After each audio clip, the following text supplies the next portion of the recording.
Greetings, beautiful universal travelers. It's been a while since I've been able to record. I had some technical problems, had to get a new phone, and was taking some time away from technology and social media outlets. So today, I wanted to get really into shadow work and what exactly is the shadow self, why it's important to work with our shadow selves on the path of self-mastery, why it's important to work with this. So in particular, I wanted to really talk about this because our recent lunar eclipse in 22 degrees Leo, which was on Friday, partial eclipse, was really based for a lot of these energies. A lot of shadow aspects of ourselves may have been popping up, and a lot of frustrations may have been going on, but it all was in higher divine purpose. So, what is the shadow self? Our shadow self is just an aspect of ourselves that a lot of people don't necessarily pay attention to, or they'd rather not look towards that way because they look at it as something that's dark, something that they don't even want to travel down that path and work with it. This goes with a lot of New Age beliefs now that it's all light and we're all love and it's all positive and whatnot. But it's really important to accept that we do have a shadow aspect of ourselves, because light and dark is still in one light. It's in one spectrum, positive and negative. It's just on different ends of they're on different ends. They're on opposing ends. But what's beautiful about this is you can transmute and you can work through the shadow self in order to continue stepping up that evolutionary ladder and to continue to improve ourselves. It's really important to work with the shadow self. It's quite necessary because it helps us understand why we may separate ourselves from unity consciousness, or the one that is existent. And what this means is, for example, one of my huge shadows that I was working with this week was I wasn't really understanding the concept of other people having their own particular lens and their own way of going about things. So no matter how many times I could explain or tell someone something and they wouldn't understand it and they wouldn't get it, I would get quite frustrated because I would feel like, hey, I'm giving this energy and I'm giving this knowledge and I'm giving this power, and they're not seeming to receive it. But really, they may be receiving it just on a different level. But also, it was important for me to understand that everybody has their own path. Everybody has their own choices, and everybody has to go through things in their own way in order to understand things. So if someone isn't necessarily comprehending or seeming to get the tips or advice that I'm giving them, I shouldn't be getting upset, or it really doesn't have anything to do with me.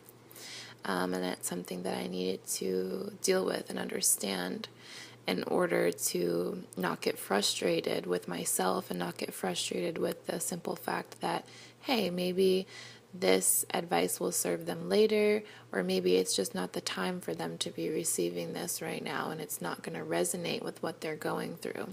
Everybody has their own way, and we can't be controlling of that, and we can't really get upset if someone isn't really willing to take our advice, because that's simply their choice and we have to honor that that's their choice.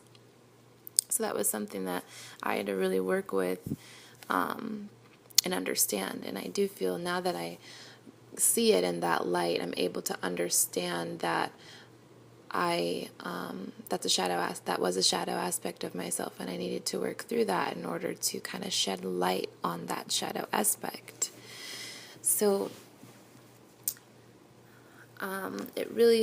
the shadows, when we go into the shadow work and we go into understanding our shadows and we go into understanding these programs that may necessarily not be serving our highest good, that are kind of stopping us from understanding the unity and the oneness and working from that unconditional love space, it helps us understand what programs need to be eliminated, what negative patterns that keep popping up, that we keep doing, that keeps us in this karmic cycle or this karmic loop.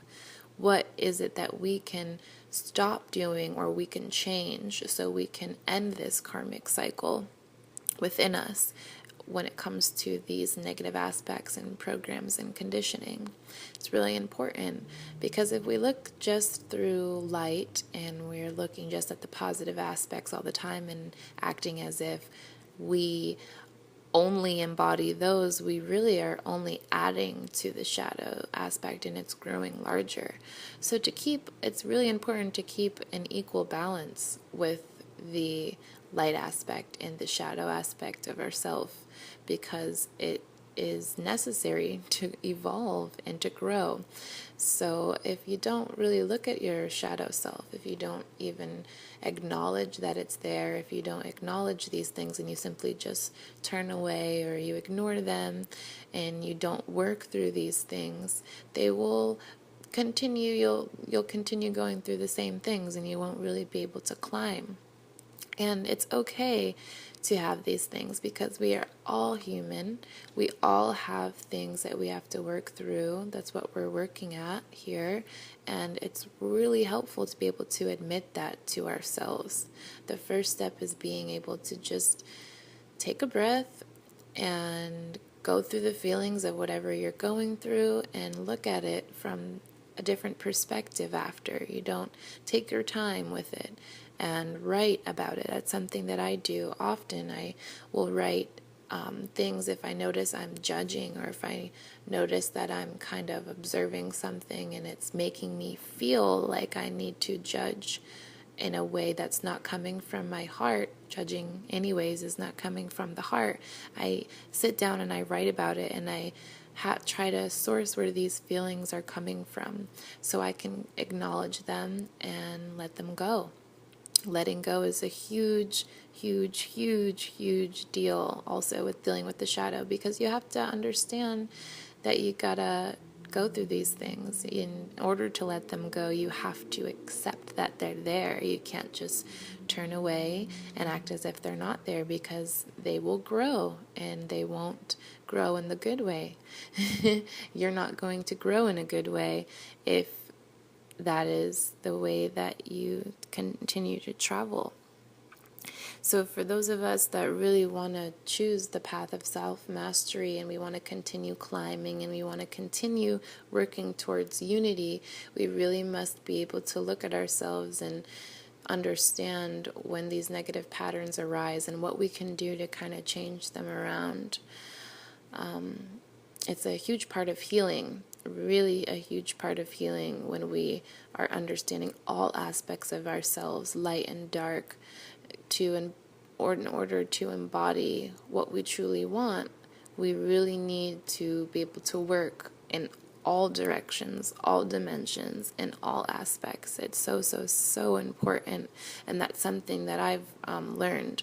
I really wasn't understanding this concept until about a couple months ago, and I started going through my dark night of the soul phase, and it was just such a dark time, and I didn't really understand why it was going on, but I knew it was necessary. And now working through it, I'm seeing the light in all of it, and it's quite a beautiful process, and I am going to continue working with it because I feel myself lighter. I feel myself becoming lighter, and I feel myself becoming more at a balance. And that's all what this is about. It's about balancing these aspects of ourselves and making sure that they are aligned.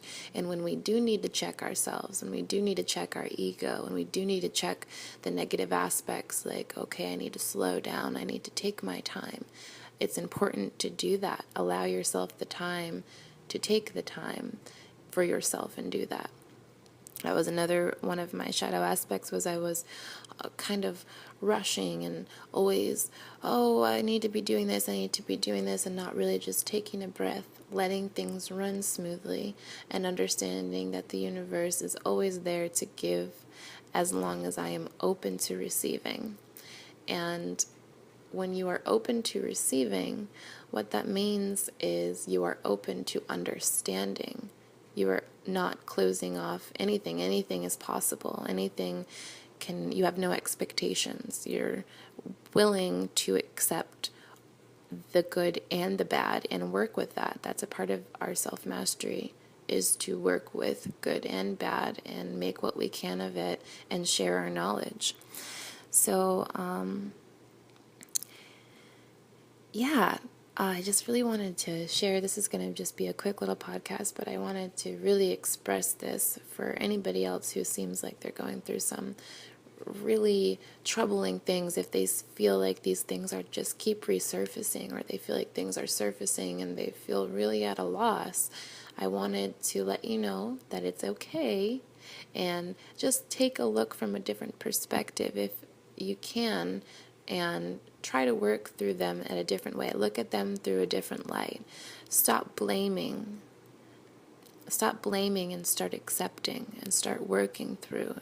And it may seem hard, but what is truly harder is not accepting, because you're digging yourself a deeper hole into that karmic loop, and that's what we're trying to eliminate. So I just wanted to give this quick little podcast to you guys, little refresher, because you guys are all so beautiful and so loving, and you are abundant beings of light and dark equally, as long as you're accepting of that fact and you are open to that fact. Your world will become so open, and these portals will become open to you to really start manifesting and taking in what you want and envisioning what you want. We have to let these things release from us so that we are able to see all of our opportunities truly. I hope you guys have a lovely, lovely, lovely day. I wish you the best wishes, best prosperity, and most best abundance. And I love you guys so much, and good luck.